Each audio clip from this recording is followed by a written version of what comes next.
Parte do telejornal, Turquia acusa Grécia de acolher conspiradores. Num comunicado, o Ministério dos Negócios Estrangeiros turco diz que, ao conceder o asilo a um dos 8 indivíduos envolvidos no golpe de 15 de julho, a Grécia mostrou mais uma vez que é um país que protege e abraça os conspiradores.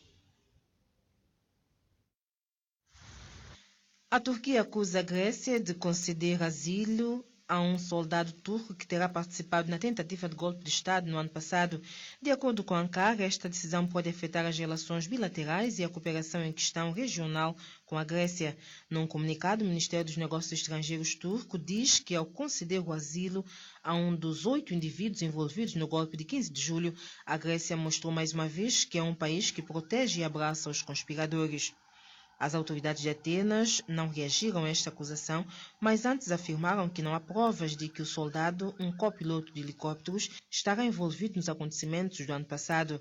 Recorde-se que em 15 de julho de 2016, um grupo de insurgentes turcos realizou uma tentativa de golpe de Estado militar no país. O governo declarou que mais de 240 pessoas morreram, cerca de 2.000 ficaram feridas. Depois dos protestos contra o executivo iraniano, foi a vez dos apoiantes do governo saírem às ruas para lembrar o fim da agitação que abalou o país em 2009. A capital do Irão foi palco de manifestações de apoio ao governo que celebram o fim da agitação que abalou o país em 2009. A televisão estatal iraniana mostra os manifestantes com bandeiras em apoio ao líder supremo, o Ayatollah Ali Khamenei, na segunda maior cidade do Irão, de Mashhad, e uma manifestação similar na capital. Estas manifestações acontecem depois de, na última quinta-feira, centenas de pessoas terem saído às ruas para protestar contra os preços altos e gritando palavras de ordem contra o governo. Os protestos, a maior onda de manifestações desde 2009, continuaram na sexta-feira com a polícia a dispersar os manifestantes em Kermanshah. Os transexuais vão poder ingressar no serviço militar dos Estados Unidos da América. A decisão foi de uma juíza federal que respondeu ao pedido de um grupo de soldados transexuais que denunciava a proibição de Donald Trump como inconstitucional. O recurso foi apresentado pelo governo dos Estados Unidos, o qual foi negado pela Justiça. A decisão passa por cima da proibição que Donald Trump teria feito em agosto passado, decisão que partilhou através da rede social Twitter em julho. Após uma consulta com os meus generais e peritos militares, fiquem a saber que o governo dos Estados Unidos não aceitará ou permitirá pessoas transexuais em qualquer serviço militar dos Estados Unidos. Os nossos militares devem concentrar numa vitória. Não podem ser sobrecarregados com os tremendos custos e interrupções médicas que pessoas transexuais provocariam no exército. Palavras de Donald Trump levaram milhares de pessoas à rua em protesto, palavras que foram agora ignoradas aos olhos da justiça.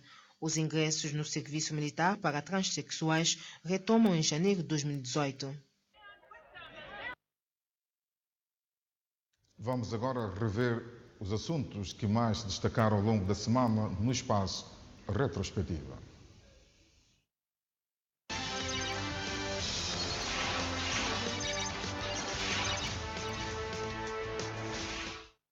Esta última semana do ano 2017 bem se poderia chamar de Semana da Polêmica na Justiça santomense, pois a mesma ficou marcada por vários casos de pendor jurídico, destacando-se a promulgação pelo Presidente da República dos diplomas para a criação do Tribunal Constitucional, sendo as leis da Orgânica, Custas e da Secretaria do referido Tribunal. Este ato provocou durante a semana uma onda de reações por parte de outros órgãos de soberania e dos partidos da oposição.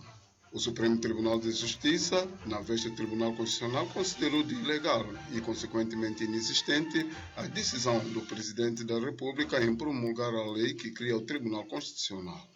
O Presidente da República diz na declaração lida pela assessora de imprensa ter cumprido de forma rigorosa os preceitos constitucionais e legais em vigor no país. A troca de acusações e esclarecimentos envolve também a Assembleia Nacional, na pessoa do seu Presidente José da Graça Diogo, que pondera apresentar uma queixa-crime contra o juiz conselheiro presidente Silva Gomes Cravide e juiz conselheiro Frederico da Glória, uma decisão contestada pelos partidos da oposição com assento parlamentar, o MLSTP-PSD e o PCD.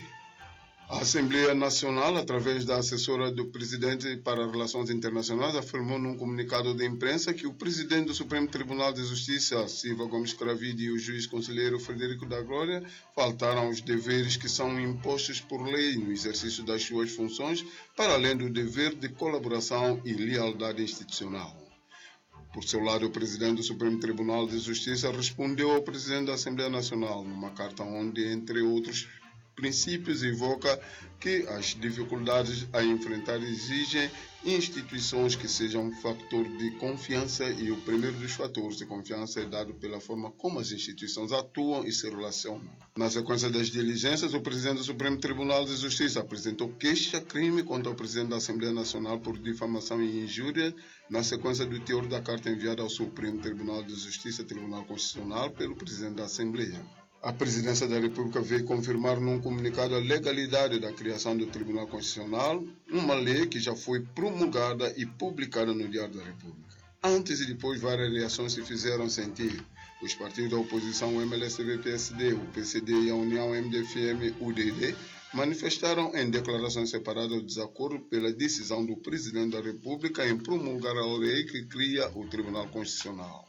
Outro assunto de grande relevância da semana é a aprovação pela Assembleia Nacional na quarta-feira, por unanimidade, o projeto de lei que autoriza o deputado do MLSTP-PSD Oswaldo Vaz a ser ouvido no Ministério Público no polêmico processo de tentativa de corrupção aos magistrados judiciais. O anúncio da alteração horária em São Tomé e Príncipe marcou também a semana no país. As autoridades decidiram que, a partir de 1 de janeiro de 2018, os ponteiros dos relógios em São Tomé e Príncipe serão avançados 1 hora. Numa conferência de imprensa dada na quarta-feira, o ministro das Infraestruturas, Recursos Naturais e Ambiente apresentou alguns argumentos para justificar a mudança horária em São Tomé e Príncipe. Uma medida que motivou a interposição pelo MLSTP-PSD junto do Supremo Tribunal de Justiça de uma providência cautelar solicitando a nulidade da medida. Tratando-se de uma semana de festa, foram destacados vários gestos de solidariedade por parte de instituições e pessoas singulares a favor dos mais carenciados, passando por distribuição de cabazes e organização de almoços de confraternização, tanto em São Tomé como no Príncipe. O primeiro-ministro Patrício Trovoada esteve na ceia de Natal com técnicos dos Serviços Nacional de Proteção Civil e Bombeiros. Durante a atividade, o governo aproveitou para fazer a entrega de uma ambulância para reforçar os trabalhos no final do ano. Nesta semana de festa, a ministra da Saúde visitou na segunda-feira os doentes internados no Hospital Dr. Aires Menezes e noutros centros de saúde da região norte do país. Maria de Jesus Trovoada solidarizou-se com os pacientes neste dia da festa da família. No plano econômico, o destaque da semana vai para as afirmações do governador do Banco Central, Hélio Almeida, fez o balanço à imprensa do ano financeiro 2017 e afirmou que, de acordo com estimativas, a economia de São Tomé e Príncipe deverá registrar no fim do exercício um crescimento do produto interno bruto na ordem de 4%, tendo contribuído para o efeito uma maior dinâmica no setor do turismo. O governador do Banco Central considerou, por outro lado, de positivas as exportações do país. Hélio Almeida falou também das importações, que tiveram um crescimento de 3,5%. O governador do Banco Central disse ainda que a reforma monetária de 2018 visa o reforço da confiança da nossa dobra. Ainda sobre o setor do turismo, o primeiro-ministro Patrício Trovoada esteve de férias de Natal na Ilha do Príncipe e considerou de positivo o crescimento dos empreendimentos turísticos da região. O presidente do Tribunal de Contas, José Montecristo, fez esta semana a entrega do parecer sobre a Conta Geral do Estado de 2013 ao presidente da Assembleia Nacional. Montecristo congratulou-se com a regularidade no processo de prestação de contas, mas lamentou a falta de um controle do patrimônio imobiliário do Estado em afirmações proferidas após a entrega do documento. Ainda esta semana foi validado o Plano Nacional de Desenvolvimento Florestal, um plano que define estratégias de ação para a conservação da floresta santomense, visando assegurar a sustentabilidade dos recursos florestais, garantir a segurança alimentar e promover a agricultura familiar. A nova política nacional de luta contra o paludismo, que tem como meta a erradicação do paludismo até 2025, foi apresentada esta sexta-feira no país. O projeto, que ainda não dispõe de financiamento, irá se incidir sobretudo nos distritos de Água Grande e Lobato. O Centro Cultural do Príncipe foi palco esta semana de um ateliê de reforço das capacidades em matéria de monitorização orçamental, uma iniciativa das organizações da sociedade civil local no âmbito do projeto Pro-Palop mais Timor-Leste, com vista a reforçar conhecimento dos participantes nesta matéria. Ainda na Ilha do Príncipe foi na quarta-feira apresentado o relatório preliminar da ratificação e implementação do protocolo de Nagoya, uma ação que visou colher subsídios para a sua entrega ao Secretariado da Convenção da Biodiversidade.